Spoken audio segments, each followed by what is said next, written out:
Hi, welcome along to AFTV. We've got the man in the building, Jon Smith. Must be transfer agent. deadline day again. Twice a year people love me. Used to be Christmas, now it's twice a year. Anytime transfers are going on, we have to get him in. I'm sorry, it's only twice a year. Yeah, it's a pleasure. It's always a pleasure, Robbie. We need to bring you in more. But I always love to hear, what you've got to say about transfers. And it's been a bit of a busy time for Arsenal. But, before I ask you about Arsenal, right, and Jon, remember, the first time we interviewed Jon was to talk about his book, The Deal, best-selling book about football agencies. If you want to get into being a football agent, you have to read that book.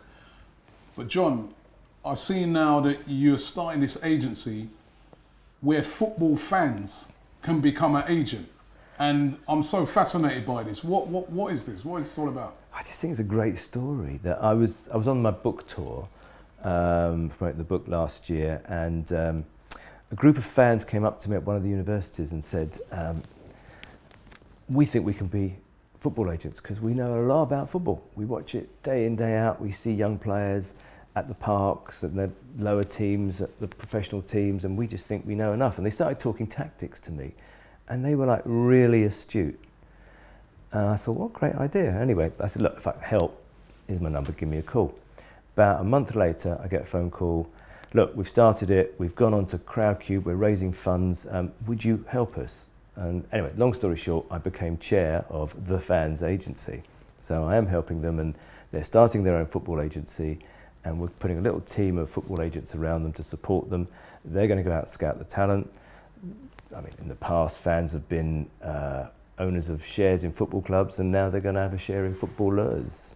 So I just think it's a little bit of fun. Actually, it's a serious bit of fun, but it's a little bit of fun. Yeah. It should be taken seriously because the fans are essentially the heart and soul of the game. So a fan wouldn't be able to moan no more and say, he's on 300 grand a week. I got him that. I got you that 300 grand a week. That's play. right, yeah. But no, that's amazing. So ordinary football fan can be part of this agency. Yeah, it's on Crowdcube, fundraising. I think they've brought in a nice lot of money this week, and they're kicking off in September. Wow. So how much are they looking to raise? They wanted to raise initially £500,000. They got £250,000 now, and that's in the first week. Wow. So looks like it's going to happen. So this is, this is I kind of find it really amazing and really significant that fans now moving into this area where they can be, looking after players. I mean, so you have agents who've got the expertise looking after the players on their behalf. Is that? Yeah, I think because the football business is not a simple business anymore. It's quite a complicated business, so they need the expertise. They need to grow into that expertise. But in the meanwhile, they will source the talent, and ultimately they will manage the talent. We'll put life managers behind them, but they will manage the talent. The money that they raise will go into that management service.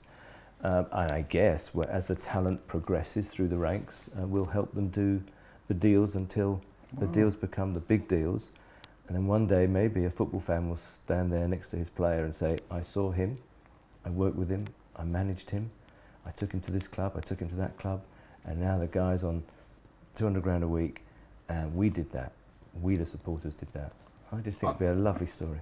I suppose they're going to learn a lot about the process, because a lot of people always look on it and think football agents it's really just make a load of money. They don't really see the Robbie, process in bringing a player on. You know how complicated it is. I mean, you and I had a conversation 2 or 3 months ago about involved with FIFA in looking at the new fan, not the new fans, that was the new fans agency, looking at the new football regulations.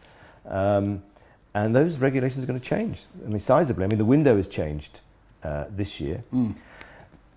Ostensibly, the windows were put in place so that all the business should be transacted. It was actually a payoff, pay back to the Bosman rule. When the European Union challenged the freedom of movement of players and the lien that football clubs had on their contracts. So we had all this Bosman regulation, freedom of movement, and the clubs said, and the European Union at the time said to the clubs, we need a new agreement of how trading players is going to work. So they wanted to break out the Treaty of Rome, which was all about employment, and they put trading windows in place to regulate that market. But they were always put in place so that the window happened before the game started.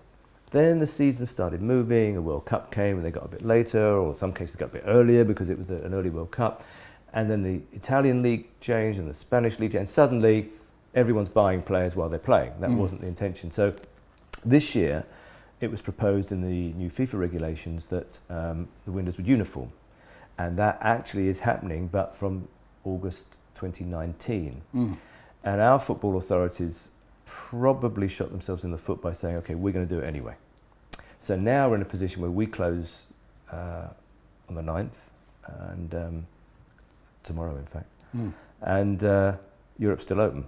So we'll have this little melee tomorrow. We've had a few players being sold. We had a few big players, a few transactions happening early in the window. Then it went a bit quiet. Then a few ducked under the World Cup radar and did their business. And there'll be a merry-go-round tomorrow, which I'm sure we'll talk about in a minute. But there's going to be a deficit to the English game, I think, because of this year. Because in reality, the Italian, Spanish league, the Portuguese league, the French league, any league in the world can actually raid our league, and we can't buy. So it was a bit premature. The loan window is going to play big though. I think we will have, between now and the end of August, there'll be massive amounts of loans in the English leagues. And, you know, obviously with Arsenal, we've seen a big change this year in how they've done business. They brought in Sven Mislintat, Raul Sanelli, a whole new team in how they deal with transfers. And we've seen a difference. They've gone out there and they've done a lot of their business early. It's Socrates in defence, Leno in goal, Torreira, defensive midfielder, Lichtsteiner, the loan deal, you know, Guendouzi. They've bought really early. How do you see the deal? Because I know that you know the people that were involved a lot in the old team. Yeah. How do you see the difference between the new team that's in place and the previous team with like Dick Law, Arsene Wenger? Is there a big difference from what you can see? Yeah, just about everyone's gone. I think it is a whole new team. And look, you know, change happens, and I think it's probably changed for the best now. I mean, I was a huge Arsene Wenger supporter for many years, but you know, everyone's got their time. And I think the new manager and his staff and the corporate staff around the building, there's been massive corporate changes, by the way, across the system at Arsenal, which is interesting that there's rumour now that Ivan Gazidis might leave, having put all that in place. We'll talk about that in a second. But I think I'm delighted Arsenal did their business early, because I think it lays down a marker. I think we're just going to have to wait and see how it beds in. You know, it's a shame in a way that we got such a big test on the first game. I mean, in a way it's quite good, because there's a sort of, well, you know, we played the best team in the land, and you know, and we lost. Let's hope we don't lose. Let's hope we don't lose. Let's hope we don't. But if we do lose, you know, there's the excuse. You know, it was the first day. I think if he has an average start, I think he'll be given time, because he's coming off a 22-year-old regime. So I think you've got to let all that, and you saw it with Manchester United, by the way. You know, they lost their chief executive and they lost their manager all in the same breath, and it takes time for all that to happen. So I am a bit concerned that I think Ivan might be on his way. Let's talk about that for a second. Yeah, I mean, okay. I know that you know him personally. Yeah. What's going on? You know, he's done all these changes. He's brought in, as I said, Mislintat. He's brought in new medical to change everything. But all that, the marketing, the marketing of the company's changed. The sales team has changed. The promotional team has changed. The sponsorship team. And now he's going. Well, what's that about? This is just me, and let me look in the camera and say this for a minute. Ivan's a mate, and I have a huge regard for him. He's a very, very strong corporate chief executive, and I guess the ownership must agree with that, because he's doubled their share price. But having said all of that, we'll talk about that in a second, but having said all of that, Ivan has no shares in Arsenal, and I actually haven't spoken to him for a couple of weeks now, so I don't know this to be the case, but this is just me supposing what might be happening. Elliott, that own AC Milan, have acquired AC Milan from the Chinese ownership because they defaulted on their loan. So Elliott are a very big American fund. They're good guys, but they're very single-minded. So my guess is they won't want to own AC Milan for very much longer. It's a trading entity. So this is just a sort of intelligent guess that I think they see Ivan as the corporate guardian of a great brand that they can create value for, give him equity, and then sell it. Now, if that happens in a 2-year period, which is potential in football, and he makes, let's pluck a figure out the universe, £20 million, it's probably worth learning Italian for. Yeah, I suppose. But it's all about money, isn't it? Life's all about money. You know, everyone that's watching this program is going to sit there and say, oh, it's about football. And of course it is. And it's about life, and it's about the passion, and it's about the game, and how do I pay the mortgage? You know, that all comes in the same breath. So yeah, life is about money, and today probably more about money than ever before. Well, more about money now. The ownership of Arsenal. We learnt yesterday that Alisher Usmanov is selling his shares in the club to Kroenke. For years they've been battling it out to try and own the club. It looks like Kroenke's won the battle now. And he's going to own 100% of Arsenal Football Club. Now, the AST, I noticed yesterday, they put out a statement saying it's a dreadful day for Arsenal. A lot of fans that come on this platform on ArsenalFanTV, I've been reading the comments, and I have to say I've hardly found anybody that's been infused by this. But you were saying to me sort of something different. You were saying to me off air that it could be a positive. Now, I want you to explain to me how it could possibly be a positive, because I don't know, I just can't see it at the moment. Look, I'm one of those half full, glass is half full guys. Stan Kroenke doesn't need to inject a lot of money into Arsenal. He can sit there and be a very Nugent owner and not really do very much at all. But I think what's going to happen, and again, supposition, intelligent supposition maybe, hopefully, I've got a funny feeling that his son Josh quite fancies this. And if that's the case, and Josh is going to come in, and maybe Ivan's going to go, I don't know, maybe that's part of the thinking. And if Josh comes in and wants to make it his baby, he's actually shown a little bit of passion for this. I mean, the rumours and the stories I've heard around the boardroom table is that he's fought some good battles for the well-being of Arsenal Football Club. And if that's the case, then it's a good thing. I wouldn't worry too much about the debt either. I mean, I'm involved with some very big hedge funds. We've lent about £1.4 billion worth of funding into the football market. And it doesn't necessarily, the debt doesn't necessarily, I know it did in the case of Manchester United, but it doesn't necessarily have to fall on the club. And providing Stan Kroenke's leverage of those 557 million allegedly is leveraged against himself and not against the club, and he can well afford it, then I don't see that as a problem either. You know what I don't understand the ins and outs of these financial things. You do. Why don't you use his own money? Why should you? In this marketplace where you can borrow at 2%. I mean, it's always over LIBOR. So LIBOR is today, I think, just under a percentage point. And he can borrow probably because of who he is. There'll be banks all around the world and hedge funds and all sorts of people throwing money at him at probably 2.5% over LIBOR. So you're talking about borrowing money at 3.5%. That's so cheap. Why write out your own check? You just don't have to. You don't have to do that. Even Roman Abramovich, the original plan with Chelsea's stadium development, which apparently now is not going to happen, is that of the billion-odd pounds they were going to have to pay, 1.2 billion it was, there was a borrowing requirement. He decided to borrow a sizable sum of money. He too could write out a check, but people don't. It's a bit like, you know, if you want to buy a house and you want to buy another house, you want to buy a car, and the money's there, the banks are throwing it at you, go, you know what, I'll do that, and I can roll the interest against this, and I can do that, and I don't have to write out the check. Okay. Why can't he write out a check to buy some players then? Maybe he will. I think that there is there's been this hiatus moment. You've got a new manager. They've given him a bit of money. He's done Not quite a lot of money. Is it? No, I completely agree with you. But he seems to have done a bit of damage with it. You know, he's brought in a few new players. Let's see how that beds down. It doesn't always work that you say, let's write out that big check. How many times have there, with respect to Pogba, who's a very good player, how many times has a Pogba happened where you've written out that big check and it just hasn't quite happened? So let him bed in his own team.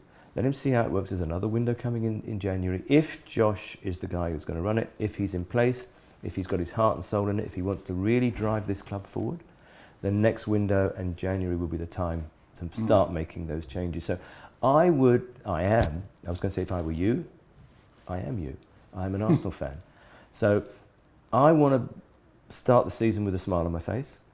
I think it's a good time. I think it's a time to be positive. Let's give the man and the team a chance. Let's give the new board a chance, if there are changes, and let's see what happens. You've got to give them to Christmas. Why did they announce this now?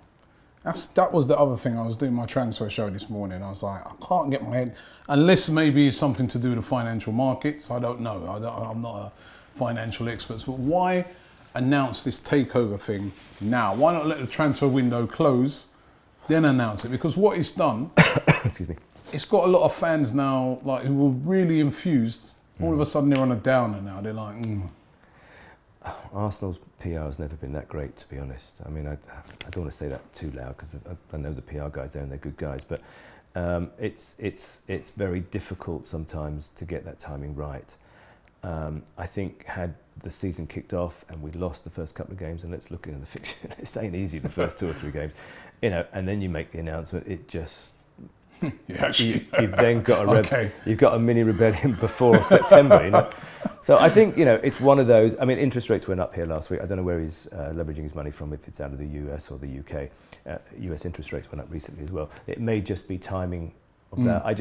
I wouldn't read too many eloquent statements into the timing of it, and it may be that there'll be another announcement about Ivan shortly. Again, it depends where the conversations with Elliot and AC Milan are, if they are. So I just think at the moment it's always that time.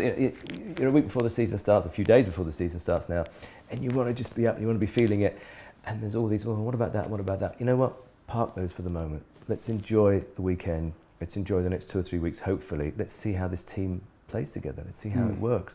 The atmosphere is certainly very good in the camp. For everything I hear, everybody's having a good time. You know, it's a kind of... no one yet. No, I know. It's a kind of Gareth Southgate moment at the moment. Yeah. Everyone's enjoying training, you know. So let's see what happens.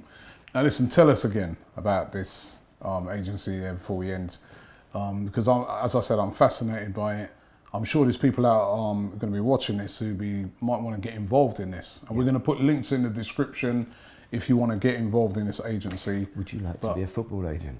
Would you want to be a football agent? Yes. This is your chance to be a football agent. Yeah.